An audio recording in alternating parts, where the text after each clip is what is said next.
ചേട്ടാ, ആ. RSS ഭൂതം സന്ദീപ് വാര്യരെ വിടാതെ പിന്തുടരുകയാണ്. കോൺഗ്രസിൽ ചേർന്നിട്ടും മറ്റ് നേതാക്കന്മാർ പറയുകയാണ് സന്ദീപ് RSSകാരനാണ്, നിങ്ങൾക്ക് എങ്ങനെ അദ്ദേഹത്തെ വിശ്വസിക്കാൻ വേണ്ടി സാധിക്കും? ഈ ഒരു എന്താ പറയുക, മുദ്ര ഉപയോഗിച്ചാണ് അദ്ദേഹത്തെ ചാപ്പ കുത്തിക്കൊണ്ടേയിരിക്കുന്നത്. അദ്ദേഹം RSS ആണ്. അദ്ദേഹം RSSനെ പിന്തള്ളിയിട്ടുണ്ടോ? അദ്ദേഹം എവിടേക്കോ RSS കാരനല്ല ഞാൻ എന്നൊക്കെ ചെറിയ ചെറിയ കാര്യങ്ങളൊക്കെ പറഞ്ഞിട്ടുണ്ട് എന്നല്ലാതെ RSS മഹാവൃത്തിയായിട്ടൊരു പ്രസ്ഥാനമാണ്, ഇത്രയും കാലം അതിൽ വർക്ക് ചെയ്തതിൽ ഞാൻ വല്ലാതെ ഖേദിക്കുന്നു തുടങ്ങിയ രീതിയിലൊന്നും അദ്ദേഹം എവിടെയും പ്രതികരണമായിട്ട് വന്നിട്ടില്ല. ഇപ്പോഴത്തെ വിവാദം എന്താണെന്ന് വെച്ച് കഴിഞ്ഞാൽ, നാളെ വോട്ടെടുപ്പാണല്ലോ. പാലക്കാട് എഡിഷനിലുള്ള കുറച്ച് പത്രങ്ങളിൽ, പ്രധാനമായിട്ടും സുപ്രഭാതം, അതോടൊപ്പം തന്നെ സിറാജ്, ഈ രണ്ട് പത്രങ്ങളിലും സന്ദീപ് വാര്യർക്കെതിരെ പരസ്യം കൊടുത്തിരിക്കുകയാണ് ഇടതുമുന്നണി. അതാണ് ഇപ്പം വിവാദമായിക്കൊണ്ടിരിക്കുന്നത്. അതായത് ഈ വിഷപ്പാമ്പിനെയാണോ നിങ്ങൾ സ്വീകരിച്ചിരിക്കുന്നത്, കഷ്ടം തുടങ്ങിയ രീതിയിലാണ് ഈ പരസ്യം വന്നിരിക്കുന്നത്. വലിയ രീതിയിൽ വിവാദങ്ങൾ കത്തിപ്പടരുകയായിരുന്നത്. അപ്പോൾ എന്ത് തോന്നുന്നു? അതെ, ഈ ഇടതുമുന്നണി അവരുടെ ആവനാഴിയിലെ അവസാനത്തെ ആയുധവും ഉപയോഗിച്ച് നോക്കുകയാണ്. ഇപ്പോൾ സന്ദീപ് വാര്യരെ കോൺഗ്രസ് സ്വീകരിച്ചതിൻ്റെ അടിസ്ഥാനത്തിൽ ഈ വിഷനാവിനെയാണോ നിങ്ങൾ സ്വീകരിച്ചിരിക്കുന്നത്, കഷ്ടം എന്നേ പറയാനുള്ളൂ എന്ന ഒരു തലക്കെട്ടോടുകൂടി പരസ്യം, പ്രത്യേകിച്ചും EK സുന്നികളുടെ പത്രമായ സുപ്രഭാതത്തിലും AP സുന്നികളുടെ പത്രമായ സിറാജിലും വന്നിരിക്കുകയാണ്. MP രാജേഷിന്റെ ഒരു പ്രതികരണം ഉണ്ടായി, മറ്റ് പത്രങ്ങളിലും ഞങ്ങൾ കൊടുത്തിട്ടുണ്ട്, നിങ്ങൾ ഇത് രണ്ടല്ലേ കണ്ടുള്ളൂ. അല്ല, അത് ഏത് പത്രത്തിൽ കൊടുത്തിരുന്നാലും ഈ രണ്ട് പത്രത്തിലും ഇത് കാര്യമായിട്ട് വന്നിട്ടുണ്ട്. ഇത് അവർ വലിയ സ്വാധീനമൊക്കെ ചെലുത്തി. അത് ഭരിക്കുന്ന ഗവൺമെൻറ്റിൻ്റെ പാർട്ടി കൂടിയല്ലേ CPM. അപ്പോൾ തീർച്ചയായിട്ടും പത്രങ്ങൾ പരസ്യം കൊടുക്കും. പക്ഷേ അതിനകത്തൊരു കുഴപ്പം പറ്റി. ഇപ്പം ഗൗതം പറഞ്ഞ കാര്യങ്ങളൊക്കെ ശരിയാണ്, പരസ്യമൊക്കെ കൊടുത്തു, ഒക്കെ ശരി തന്നെ. അനുമതി വാങ്ങിച്ചിട്ടാണോ കൊടുത്തേ? ഈ പത്രങ്ങളിൽ പരസ്യം അവസാന നിമിഷം പരസ്യം കൊടുക്കണമെങ്കിൽ തെരഞ്ഞെടുപ്പ് കമ്മീഷൻ്റെ അനുമതി വാങ്ങണ്ടേ? ഇതിനകത്ത് ജില്ലാ ഇൻഫർമേഷൻ ഓഫീസർ ഇത് കളക്ടർക്ക് റിപ്പോർട്ട് കൊടുത്തിട്ടുണ്ട്, ഇവരെ അനുമതി വാങ്ങിയിട്ടില്ല, അനുമതി വാങ്ങാതെയാണ് ഇവർ ഈ പരസ്യം കൊടുത്തിരിക്കുന്നത്. ഇതോടുകൂടി സരിൻ്റെ കാര്യത്തിൽ ഒരു തീരുമാനമാവും. സരിനെതിരെ കേസ് വരും. സരിൻ്റെ മുഖ്യ തെരഞ്ഞെടുപ്പ് ഓഫീസറായിട്ടുള്ള ആളിനെതിരെ കേസ് വരും. ഇനി സരിൻ ജയിച്ചാൽ ഇവർക്ക് കോടതിയിൽ പോവാം. സരിൻ്റെ വിജയത്തെ റദ്ദാക്കാനുള്ള നടപടികളുമായിട്ട് മുന്നോട്ട്. സന്ദീപ് വാര്യർക്കെതിരെ പരസ്യം കൊടുത്തതിൽ സരിന് നേരെ നടപടി വരുന്നതാണോ പറയുന്നത്? അതെ, തീർച്ചയായിട്ടും. അനുമതി വാങ്ങാതെ ഈ പരസ്യം ചെയ്തതുകൊണ്ട് തീർച്ചയായിട്ടും സരിന് ഇതൊരു പുലിവാലാണ് പിടിച്ചത് എന്ന് പറയേണ്ടിയിരിക്കുന്നു. എന്തായാലും ഈ പരസ്യം ഇവരിതൊക്കെ പറഞ്ഞെങ്കിലും കോൺഗ്രസും അതായത് LDFും UDFും കൊണ്ടും കൊടുത്തും ഇങ്ങനെ മുന്നേറുകയാണ്. BJP കാഴ്ചക്കാരായിട്ട് കയ്യും കെട്ടി മിണ്ടാതെ നോക്കിയിരിക്കുന്നു. ഇവന്മാർ തമ്മിലടിക്കട്ടെ, നമുക്ക് നമ്മുടെ പണി നോക്കാം എന്ന മട്ടിലാണ് BJPയുടെ നിലപാട്. ഇവിടെ ഇപ്പോൾ ഈ MP രാജേഷ് പറഞ്ഞു, അത് ഞങ്ങൾ എല്ലാ പത്രത്തിനും കൊടുത്തു. MP രാജേഷ് സമ്മതിക്കുകയാണ്, ഞങ്ങളിങ്ങനെ പരസ്യം കൊടുത്തിട്ടുണ്ട്, എല്ലായിടത്തും കൊടുത്തു. നിങ്ങൾ ഇത് ഈ രണ്ട് പത്രത്തിലെ കാര്യം അത് മാത്രമേ കണ്ടുള്ളൂ, നമ്മൾ മറ്റൊരുപാട് പത്രങ്ങളിൽ കൊടുത്തിട്ടുണ്ട് പരസ്യം എന്നാണ് MP രാജേഷ്. അതെ അതെ. പക്ഷേ തിരിച്ച് ഷാഫി പറമ്പിൽ അതിന് മറുപടിയും കൊടുത്തിട്ടുണ്ട്. ഈ കാഫിർ സ്ക്രീൻഷോട്ട് പോലെ, അതായത് വടകരയിൽ ഞാൻ മത്സരിച്ചപ്പോൾ എനിക്കെതിരെ കാഫിർ സ്ക്രീൻഷോട്ട് ഇറക്കി കളിച്ച ആൾക്കാർ ഇതാ ഇപ്പം ഇതിറക്കി കളിക്കുകയാണ് രാഹുൽ മാങ്കൂട്ടത്തിനെതിരെ. അതുകൊണ്ട് ഇത് കാഫിർ സ്ക്രീൻഷോട്ടിൻ്റെ ഒരു രണ്ടാം പതിപ്പായിട്ട് മാത്രമേ UDF ഇതിനെ കാണുന്നുള്ളൂ എന്നാണ് ഷാഫി പറമ്പിൽ മറുപടി കൊടുത്തത്. ഷാഫി പറമ്പിൽ നല്ല രാഷ്ട്രീയക്കാരനാണ്, കറക്റ്റ് മർമ്മത്തിൽ പിടിക്കാൻ അറിയാം. അയാൾ അത് വെച്ച് തിരിച്ചടിച്ചിട്ടുമുണ്ട്. എന്തായാലും ഒരു കാര്യം വ്യക്തമാണ്, സരിൻ്റെ വിജയം ചോദ്യം ചെയ്യപ്പെടും വിജയിച്ചാൽ. കാരണം ഈ സാങ്കേതിക പ്രശ്നം നിലനിൽക്കുകയാണ്. അനുമതി വാങ്ങാതെ ഈ പരസ്യം ചെയ്തു എന്നുള്ളതാണ് LDF ചെയ്തിരിക്കുന്ന ഗുരുതരമായ ക്രമക്കേട് അല്ലെങ്കിൽ കുറ്റകൃത്യം. സരിൻ ജയിക്കില്ലല്ലോ. അല്ല, ഞാൻ അതുകൊണ്ടായിരിക്കും അനുമതി വാങ്ങാതെ അതവിടെ നിൽക്കട്ടെ, ജയിക്കുമോ തോക്കുമോ എന്നുള്ളത് അവിടെ നിൽക്കട്ടെ. നിങ്ങളൊരു കാര്യം മനസ്സിലാക്കണം, ഏതാണ്ട് 10,60,000 വോട്ട് മുസ്ലിം വോട്ടുള്ളൊരു സ്ഥലമാണ് പാലക്കാട്, അല്ലേ? CPM ഒന്നും കാണാതെ ഈ പരസ്യം കൊടുക്കുമോ? ഇല്ല. അപ്പോൾ അവിടുത്തെ മുസ്ലിം വോട്ട് CPMന് എന്തായാലും ഒരു ബേസ് വോട്ടുണ്ട് അവിടെ, അല്ലേ? ഒരു 10-30,000 വോട്ട് അവർക്ക് അവരുടെ പാർട്ടി വോട്ടും അനുഭാവികളുടെ വോട്ടും എല്ലാം ആയിട്ട് കിട്ടും. അത് സ്ഥിരമായിട്ട് കിട്ടിക്കൊണ്ടിരിക്കുന്നതാണ്. അതിൻ്റെ കൂടെ അവർക്കൊരു 30,000 വോട്ട് കൂടെ പിടിച്ച് അവർ ജയിക്കും.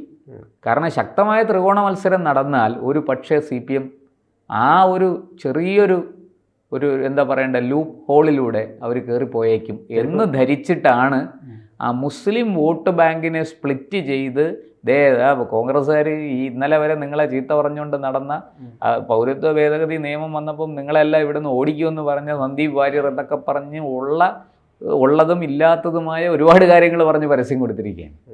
അപ്പോൾ കുറച്ച് മുസ്ലിം വോട്ടെങ്കിലും അവിടുന്ന് അടർത്തിക്കൊണ്ടുവരാനുള്ള ഒരു പരിശ്രമമാണ്. ഈ 60,000-ഓളം വോട്ടുണ്ട്. അതിലൊരു 80% വോട്ട് പോൾ ചെയ്യപ്പെടുമെന്ന് വിചാരിച്ചോളൂ. അതിൻ്റെ ഒരു പകുതിയെങ്കിലും നമുക്ക് കിട്ടിയാൽ നല്ലതല്ലേ? അതായത് ജയിക്കാൻ സാധ്യതയില്ലേ? നിലവിൽ മൂന്നാം സ്ഥാനത്താണ് CPM. ഇനി 2ാം സ്ഥാനത്തേക്കെങ്കിലും വന്നാൽ അതൊരു വലിയ വിജയമല്ലേ? കോൺഗ്രസോ BJP ആരോ ജയിച്ചോട്ടെ, ഞങ്ങൾ 2ാം സ്ഥാനത്തെങ്കിലും വന്നു എന്ന് പറയാമല്ലോ. ഇത്തവണ ഞങ്ങൾ കൊടിയ പരിശ്രമം നടത്തി BJPയെ തോൽപ്പിക്കാൻ, എന്നിട്ടും നടന്നില്ല എന്ന് ന്യായീകരിക്കാമല്ലോ. ന്യായീകരണ തൊഴിലാളികൾക്കും സൈബർ കമ്മികൾക്കും ഒക്കെ ഇത് ന്യായീകരിക്കാം. പക്ഷേ എനിക്ക് തോന്നുന്നില്ല സന്ദീപ് വാര്യർ വന്നുകൊണ്ട് മാത്രം മുസ്ലിം വോട്ടുകളെ സ്പ്ലിറ്റ് ചെയ്യാൻ പറ്റും.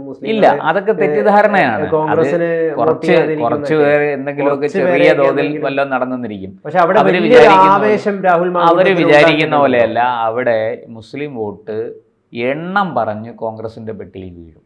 അതെങ്ങനെ വീഴിക്കണമെന്ന് ഷാഫി പറമ്പിലിനറിയാം, രാഹുൽ മാങ്കൂട്ടത്തിലിനറിയാം, ബൽറാമിനറിയാം, KC വേണുഗോപാലിനറിയാം. ചുരുക്കി പറഞ്ഞാൽ കോൺഗ്രസിനകത്ത് കൃത്യമായിട്ട്, പിന്നെ മുസ്ലിം ലീഗിൻ്റെ ഇടപെടലും തീർച്ചയായിട്ടും അവിടെ ഫലം കാണും. മുസ്ലിം ലീഗും കൂടി അറിഞ്ഞുകൊണ്ട് നിർത്തിയൊരു സ്ഥാനാർത്ഥിയാണ് രാഹുൽ മാങ്കൂട്ടത്തിൽ, അല്ലാതെ ഏകപക്ഷീയമായിട്ട് കോൺഗ്രസ് നിർത്തിയ സ്ഥാനാർത്ഥിയല്ല. ഇപ്പം തന്നെ നിങ്ങൾ ആലോചിക്കൂ, സന്ദീപ് വാര്യർ കോൺഗ്രസ്സിൽ ചേർന്നിട്ട് ആദ്യം കാണാൻ പോയത് ആരെയാ? പാണക്കാട് തങ്ങളെയാണ്. അപ്പോൾ UDFനകത്ത് UDF രാഷ്ട്രീയത്തിൽ ലീഗിനുള്ള സ്വാധീനം വളരെ വലുതല്ലേ? ഇപ്പം ഇതിനുള്ളൊരു പ്രതികരണം സന്ദീപിന്റെ ഭാഗത്ത് നിന്ന് വന്നിട്ടുണ്ട്. എന്താണ്? എന്നെ വർഗീയവാദി എന്ന് മുദ്ര കുത്തുന്നവർക്ക് ഖലീഫ ഉമറിന്റെ ചരിത്രം അറിയില്ല. പ്രവാചകനെതിരെ ആക്ഷേപങ്ങളുമായി നടന്നയാളായിരുന്നു ഉമർ. പക്ഷേ നിലപാട് തിരുത്തിയപ്പോൾ ചേർത്തു പിടിച്ചൊരു സമുദായത്തെയാണ് ഇവർ തെറ്റിദ്ധരിപ്പിക്കാൻ ശ്രമിക്കുന്നത്. ഈ പത്രപരസ്യവുമായി ബന്ധപ്പെട്ടിട്ടായിരിക്കും പ്രതികരണം. ഇപ്പം ഉമറിനെ പറ്റിയിട്ടും ഇതിനെ പറ്റിയിട്ടൊക്കെ ഇതൊക്കെ ശരിക്കും ഇപ്പൊ കാണുമ്പോ എന്ന് പറയുന്നത് നമുക്ക് കോമഡി ആയിട്ടാണ് തോന്നുന്നത്. ഒരു മാസം മുമ്പ് തെറിയും പറഞ്ഞ് നടന്ന ആള്, അല്ലെങ്കിൽ ആക്ഷേപിച്ച് നടന്ന ആള്, ഇപ്പൊ ഉമറിന്റെ വിശാലതയെ കുറിച്ച്, ഖലീഫയുടെ ഒക്കെ പിന്നെ ചരിത്രമെല്ലാം പറഞ്ഞ് സ്വയം ന്യായീകരിക്കാൻ ഈ മെഴുകുകയാണ്. അതെ, നല്ലൊരു അഭിനേത. അല്ല, അത് രാഷ്ട്രീയക്കാർ പൊതുവെ അങ്ങനെയാണ്. അവർക്ക് ഇപ്പം ഞാൻ പണ്ട് പറയാറുണ്ടല്ലോ, അമ്മയെ തല്ലിയാലും 2 പക്ഷമുള്ള നാടാണ് നമ്മുടേത്. അപ്പോൾ അവരെ സംബന്ധിച്ച് അങ്ങോട്ട് ചാഞ്ഞാലും ഇങ്ങോട്ട് ചാഞ്ഞാലും അവർക്ക് കിട്ടാനുള്ളത് കിട്ടും, നേടാനുള്ളത് അവർ നേടും. അത് അവർക്ക് അതിന് നല്ല മെയ്വഴക്കമുണ്ട്. അതൊന്നും നമ്മളാരും പഠിപ്പിച്ചു കൊടുക്കണ്ട, ജനങ്ങളാരും പഠിപ്പിച്ചു കൊടുക്കണ്ട. ഇവരതൊക്കെ നിൽക്കും. ഇപ്പോൾ സന്ദീപ് വന്നതുകൊണ്ട് അവിടെ പ്രത്യേകിച്ച് എന്തെങ്കിലും മുസ്ലിം വോട്ടിൽ വിള്ളൽ വരുത്താൻ സാധിക്കുമെന്ന് LDF കരുതുന്നുണ്ടെങ്കിൽ അത് മണ്ടത്തരമാണ്. കാരണം അവർ വിചാരിക്കുന്ന പോലെയല്ല. അവിടെ UDFൻ്റെ വോട്ട്, രാഹുൽ മാങ്കൂട്ടത്തിൽ നിന്ന് കിട്ടുന്ന വോട്ട് വളരെ കണിശമാണ്, കൃത്യമാണ്. ആ മുസ്ലിം വോട്ടിലൊന്നും ഒരു വിള്ളലും അങ്ങനെ വീഴാൻ പോകുന്നില്ല. ഒരു ചെറിയ ശതമാനം മുസ്ലിങ്ങളെ നിഷ്പക്ഷരായിട്ട് അങ്ങനെയൊന്നും ആർക്കെങ്കിലും ഒരാൾക്ക് വോട്ട് ചെയ്യാം, എന്തായാലും അത് BJPക്ക് വേണ്ട എന്നൊക്കെ പറഞ്ഞ് നിൽക്കുന്ന കുറച്ച് മുസ്ലിങ്ങൾ കാണും. അവരുടെ വോട്ടെങ്ങാനും ഒരു പക്ഷേ പിടിച്ചെടുക്കാൻ സാധിച്ചേക്കും. അത് തന്നെ വളരെ ചെറിയ അളവിലേ ഉണ്ടാവുകയുള്ളൂ. വളരെ കൃത്യമായിട്ട് ലീഗിന് വേരോട്ടമുള്ളൊരു മണ്ഡലമാണ്, കോൺഗ്രസ്സിന് അതിശക്തമായ വേരോട്ടമുള്ള മണ്ഡലമാണ്. ഷാഫി പറമ്പിൽ, അവിടുത്തെ MLA ആയിരുന്ന ഷാഫി പറമ്പിലിന് ശക്തമായ സ്വാധീനമുള്ളൊരു മണ്ഡലമാണ്. ഇതെല്ലാം മനസ്സിലാക്കിക്കൊണ്ടാണ് CPM ഇങ്ങനൊരു നമ്പർ ഇറക്കിയിരിക്കുന്നത്. പക്ഷേ ആ നമ്പർ ഇപ്പോൾ പുലിയുടെ വാലേജെന്ന് പിടിച്ചതുപോലെയായി. തെരഞ്ഞെടുപ്പ് കമ്മീഷൻ്റെ അനുമതി ഇല്ലാതെ ആ പരസ്യം കൊടുത്തു എന്നുള്ളതാണ്.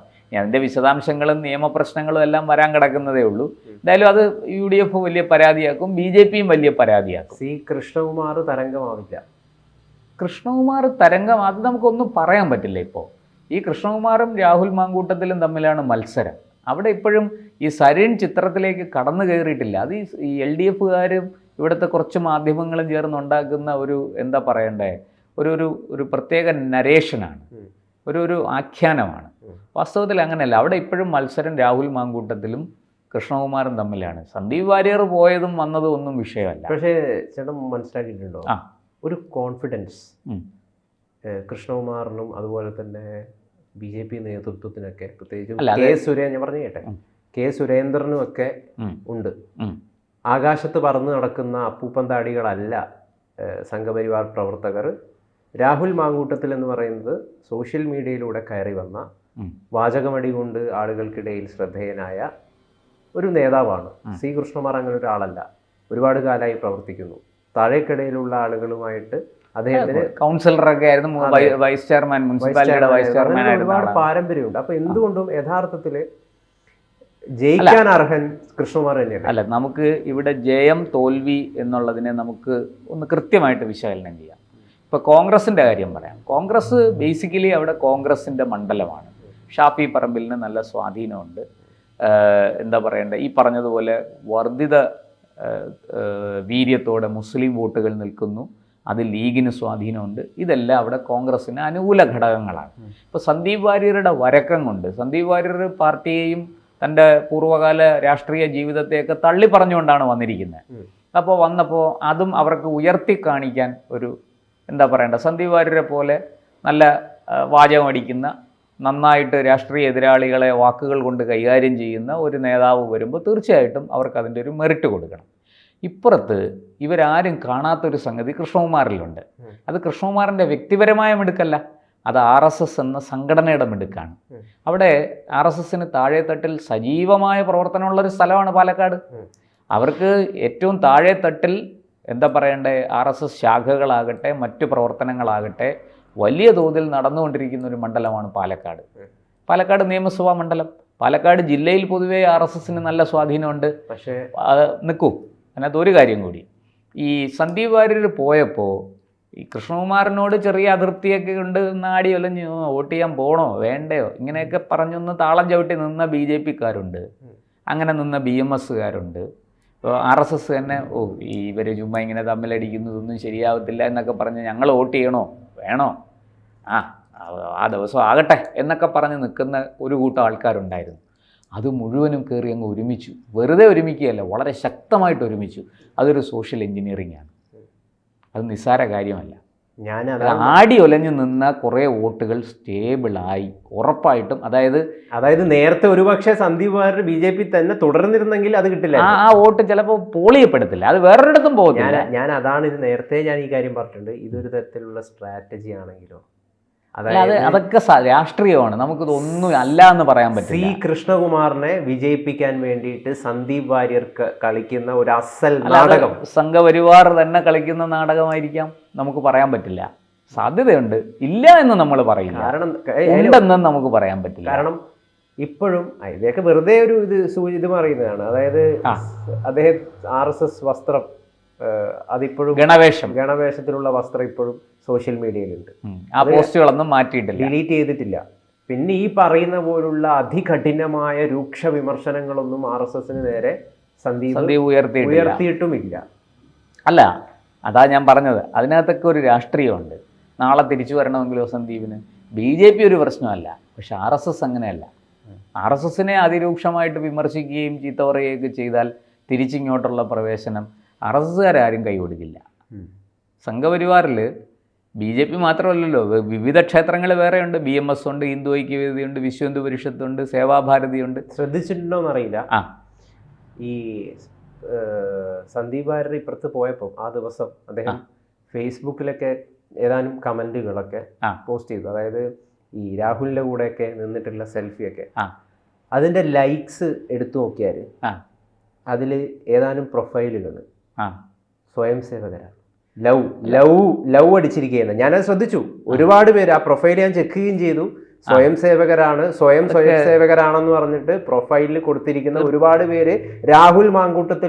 ഇനിയെങ്കിലും ഇവിടുത്തെ മാധ്യമങ്ങൾ മനസ്സിലാക്കട്ടെ, RSSന് അങ്ങനെ ഒരു ഈ BJPയെ നിയന്ത്രിക്കുന്ന ഒരു രാഷ്ട്രീയം ഇല്ല, അല്ലെങ്കിൽ BJPയുടെ പുറകിൽ അടിയുറച്ച് നിൽക്കുന്ന ഒരു രാഷ്ട്രീയം ഇല്ല എന്നുള്ളത് മനസ്സിലാക്കിയാൽ മതി. എന്തായാലും അവർ ചിലപ്പം സന്ദീപിനെ പിന്തുണച്ചേക്കും, നമുക്ക് അതിനെക്കുറിച്ചറിയില്ല. എന്ന് വെച്ചാൽ അത് രാഹുൽ മാങ്കൂട്ടത്തിൽ നോട്ടായി മാറണമെന്നില്ല. അവിടെ അങ്ങനെയുണ്ട്. അതെല്ലാം ഇരിക്കട്ടെ. ഇവിടെ ഇപ്പോൾ നമ്മുടെ വിഷയം ഈ കൃഷ്ണകുമാറിന് ഇങ്ങനൊരു അടിയൊഴുക്കുണ്ട് അനുകൂലമായിട്ട്. ഈ RSSനകത്ത് അല്ലെങ്കിൽ സംഘപരിവാറിൽ വിഘടിച്ച് നിന്ന് വലിയ താല്പര്യമൊന്നുമില്ലാതെ ചെറിയ ചെറിയ പിണക്കങ്ങളും ഈഗോ ക്ലാഷുകളും ഒക്കെ കൊണ്ട് ഒന്ന് തെന്നി മാറി നിന്നിരുന്ന വോട്ടുകളെല്ലാം ഉറച്ചു. CPM വോട്ടുകൾ വീഴുമോ? CPM വോട്ടുകളും ഒരു പരിധിവരെ BJPക്ക് ഇന്നത്തെ സാഹചര്യത്തിൽ കിട്ടാൻ സാധ്യതയുണ്ട്. കാരണം സരിന് പ്രതീക്ഷയില്ല. സരിനിൽ അവർക്ക് പ്രതീക്ഷയൊന്നുമില്ല, CPMന് പ്രതീക്ഷയൊന്നുമില്ല. അവർ പിന്നെ ഇതൊക്കെ കളിക്കും, ഇങ്ങനെയൊക്കെ കളിക്കും, എന്തെങ്കിലുമൊക്കെ നടക്കണമെങ്കിൽ നടക്കും. മനസ്സിലാക്കേണ്ടത് അൻവർ പറഞ്ഞൊരു ഡീലും കൂടിയുണ്ട്. അല്ല, അൻവർ നേരത്തെ പറഞ്ഞിട്ടുണ്ട് പാലക്കാട് CPM അതുകൊണ്ടാണ് മുനിസിപ്പാലിറ്റി എത്രയോ കാലം ഭരിച്ചിരുന്ന മുനിസിപ്പാലിറ്റി BJPക്ക് കിട്ടിയത് ഈ CPMന്റെ സഹായത്തോടു. അല്ല, അത് CPMന്റെ മാത്രമല്ല, കോൺഗ്രസിനെയും സഹായിച്ചിട്ടുണ്ടല്ലോ BJP. അതിന്റെ കത്ത് ഈ സന്ദീപ് വാര്യർ തന്നെ പുറത്തു വിട്ടല്ലോ ഇതൊക്കെ.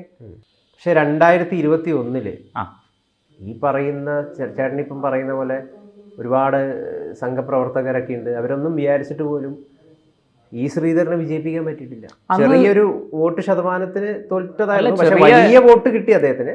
അല്ല, ചെറിയ വോട്ടിനാണ് അന്ന് ഈ ശ്രീധരൻ തോറ്റുപോവുകയും ഷാഫി പറമ്പിൽ ജയിക്കുകയും ചെയ്തത്. 1000 അതിന് ഒറ്റ ഉത്തരമേ ഉള്ളൂ, ഒറ്റ കാരണമേ ഉള്ളൂ. CPM മറിച്ചു കുത്തി. ഈ ശ്രീധരൻ BJP കാൻഡിഡേറ്റ് ജയിക്കാതിരിക്കാൻ വേണ്ടിയിട്ട് CPMകാർ വോട്ട് മറിച്ചു കുത്തി കോൺഗ്രസിന് കൊടുത്തു. ഒരു 3000 തൊട്ട് 5000 വരെയെങ്കിലും വോട്ട് മാറി ചെയ്തിട്ടുണ്ട്. അതാണ് കാരണം. വളരെ ഈ ശ്രീധരന് കിട്ടിയ അത്ര ഇത് ശ്രീ കൃഷ്ണകുമാറിന് കിട്ടില്ല എന്ന് നമുക്ക് പറയാൻ പറ്റില്ല. ഇപ്പൊ ഈ സന്ദീപ് പോയ സാഹചര്യത്തിൽ ഉണ്ടായിരിക്കുന്ന അതൊക്കെ സംഭവിക്കാം. വോട്ട് ഗണ്യമായിട്ട് കയറാം. പൊതുവെ RSSനെ അനുകൂലിക്കുന്ന BJPയെ അനുകൂലിക്കുന്ന ഈ ഫ്ലോട്ടിംഗ് വോട്ട്സുകൾ ഉണ്ട്. ആ വോട്ടുകളെല്ലാം കുറെ കൂടെ സ്റ്റേബിളായി BJPക്ക് അനുകൂലമായി. അതുകൊണ്ട് മത്സരം രാഹുൽ മാങ്കൂട്ടത്തിലും പിന്നെ കൃഷ്ണകുമാറും തമ്മിൽ തന്നെയാണ്, കോൺഗ്രസും BJPയും തമ്മിൽ തന്നെയാണ്. അവിടെ കാഴ്ചക്കാരൻ്റെ റോളാണ് വാസ്തവത്തിൽ CPMനുള്ളത്. അതുകൊണ്ട് ഈ കാഴ്ചക്കാരൻ അവസാനം കയറി കളത്തിലിറങ്ങി ഗോളടിച്ച് BJPയെ തോപ്പിക്കുമോ എന്നുള്ളത് മാത്രമേ നമുക്ക് ചോദ്യം ഉണ്ടായിരുന്നുള്ളൂ. പക്ഷെ ഇപ്പോഴത്തെ സാഹചര്യത്തിൽ ഒരു പക്ഷെ അത് തിരിച്ചു ആകാം. BJPക്ക് അനുകൂലമായിട്ട് കളിച്ച് കോൺഗ്രസിനെ തോപ്പിക്കാനും UDFനെ തോപ്പിക്കാനും ആകാം. നമുക്കത് വോട്ടെണ്ണുമ്പോഴേ നമുക്ക് പറയാൻ പറ്റുള്ളൂ. പക്ഷെ എന്തുകൊണ്ടും പാലക്കാട് ജയിക്കാൻ അർഹൻ കൃഷ്ണകുമാറാണ്. രാഹുൽ ഇനി സമയമുണ്ടല്ലോ. കൃഷ്ണകുമാർ കുറെ കാലമായിട്ട് അവിടെ പണിയെടുക്കുന്ന ആളാണ്. വരട്ടെ, വോട്ടെണ്ണുമ്പോൾ നോക്കാം.